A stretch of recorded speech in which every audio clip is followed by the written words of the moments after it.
Avtokosmetika qilayotganda mana bunaqangi kraskasi ko'chgan joyda ko'pchilik cho'piga to'ldirishga harakat qiladi. To'g'ri, bu usulni ham ishlatsa bo'ladi, faqat bu holatda biz vaqt yo'qotib qo'yamiz.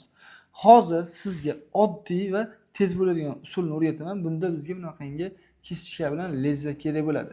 Kesichka orqali mana kraskani ko'chgan joyimizga to'ldirib chiqamizda, lezva orqali bo'lsa, prosta bunday qilib sildirib chiqamiz. Mana ko'rishingiz mumkin, hozir kraskamiz mana shu nimani o'zida qolyapti. Ko'chgan joyda o'zida bunaqa ozgina chiqib qolgan kraskalar bunaqa lattada biroz artib tashlaymiz, bo'ldi.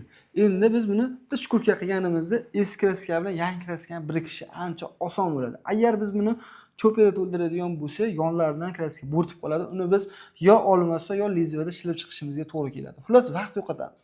Mana shu usulni ishlaylar ancha oson bo'ladi. Bu videoni avtokosmetika qiladigan usta tanishinglarga jo'natib qo'yinglar.